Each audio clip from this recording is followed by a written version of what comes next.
Well, welcome back, everyone. We've got a great topic today, Dr. Paul and I. We have a couple of special guests, too, a couple of flies here in the studio. You know what they're going to do. The second we start talking, land like right on your nose. Right on the nose. Yeah, nose or whatever. Good topic today, sitting. Okay, we sit all day long. We're on our computers, we're on the telephone, we're teleconferencing, we're sitting. Meetings, the whole deal. TV, computer. No, TV's okay. TV's all right. Okay. Sitting, not really good for you. Not in long duration. That's right. So anything over an hour at a time is really getting into detrimental health effects. So can I jump right in? Yeah, all right. Let's jump right into sitting. Yes. So, with sitting, we talk about three main consequences of the dangers of sitting. Now, we're not talking about, relaxation and socializing with friends at the end of a long day when you want to decompress, right? I mean, that's fine, and when you're out socializing. That type of sitting is perfectly acceptable. It's the type of sitting that we are referring to as that which is done during the day for long stretches of time, mostly at, for example, a work desk or, a desk anywhere. And so, or on a train or a plane. So anything over an hour begins to result in some effects, negative effects. One is mentally. We know that long periods of sitting have adverse effects on our mental health. We know that long periods of sitting also adversely affect our cardiovascular system, and not just the immediacy of the heart, but also the veins in the rest of our body. Right, sure. And that's a problem. Decreases blood flow. Third is that it disables parts of our body, so lower back particularly. So people who sit for long periods of time have lower back issues. Well, I tell you what, Paul, let's go back inside each one of these topics a little bit more. Okay. Poor blood flow. Yeah. Might sound kind of obvious. Sure, you're sitting, so the blood can't move, is not as moving through your body as quickly as it should.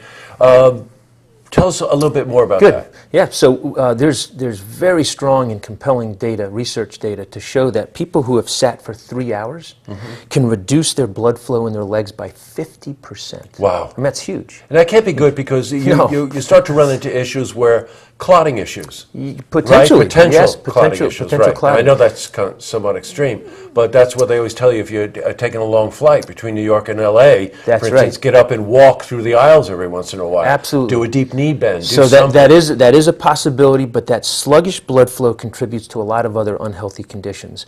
And so we know that this increased sitting time is associated with an increased risk for high blood pressure, so causing that heart to have to work harder.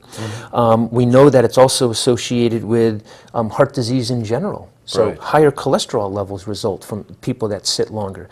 People that sit for 8 hours or more a day have a significantly increased risk for diabetes. So those are three major diseases. And on top of that, those who sit for longer periods of time die earlier. It's called premature death. Yeah, sure. So, I mean, I hate to be gloom and doom about sitting, but there are some really serious health consequences that are associated with increased sitting time. Well, you know what? The one that, a lot of this you can understand because it's physical activity or lack of physical activity, but the one that really struck me was the fact that you were talking about mental health. And if you think about it, that's true. You're sitting, it's a form of isolation in a way, right? Yeah. Unless you're sitting relaxing with friends like you were saying, but there's a real mental health aspect to this also. Delve into that a bit. Well, there's the isolation component that you talked about. Right. There's the issue, again, going back to what sitting causes, a decrease in blood flow. So your brain has less blood, less oxygen being delivered to it. So you can think about decreased productivity at work, decreased intellectual academic performance for students at school.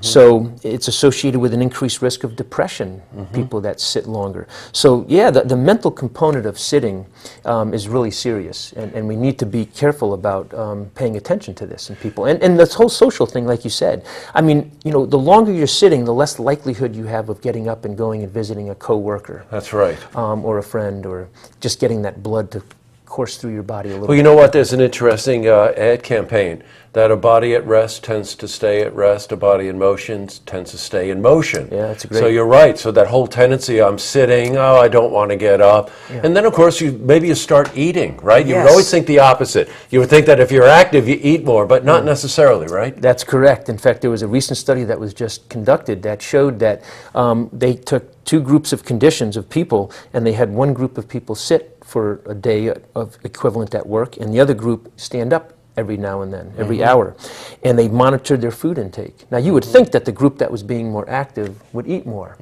whereas the opposite happened. The group that was sitting, like you and I were, for the entirety of the day, consumed more calories. So sitting definitely increases food intake. You know, there was a study that we did when I was in New York at one of the networks I worked for, where we actually put stand-up workstations Yeah.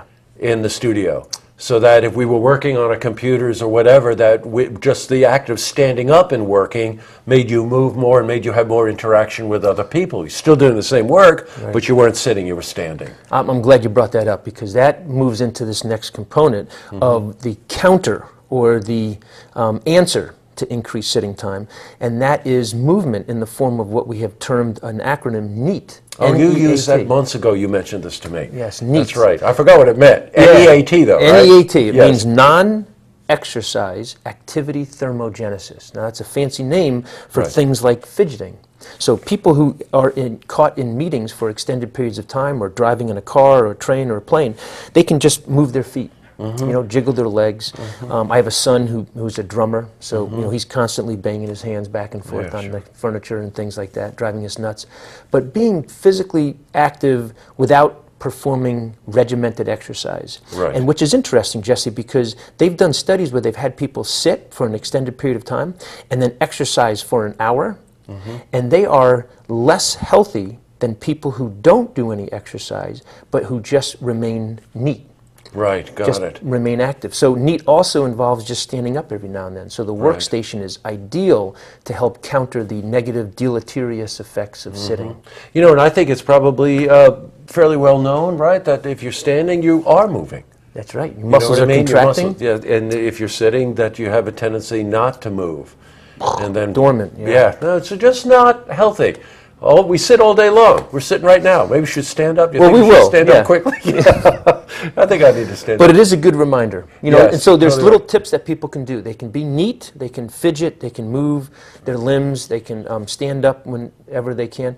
But setting an alarm in your computer for every 40 minutes is a good reminder for you to get up, or even 30 minutes for some people, Yeah, just sure. to get yourself standing up and moving. If you don't have access to a stand-up workstation. Got it. Well, Paul, again, just very, very helpful information. Thanks a lot. Now Oh. I'm going to stand up more. Well, now, I know guess. that you do throughout the day. That's an I easy do, that's right. And by the way, we already have our topic for next week, because we figured if you were standing up, that you better be careful because you could hurt your back. Oh man, yeah, that'll be a good segment. Personal, you know, experience here with lower back injuries. Yeah, and it isn't always trying to lift the car. You No, know, not I've usually. actually put the cat food down and thrown my back out. So you know I've what done I it mean? with a tennis ball. Yes, we've got. So it'll be a great topic for next week also. Yeah. So Paul, thanks for coming in. Enjoyed it as always.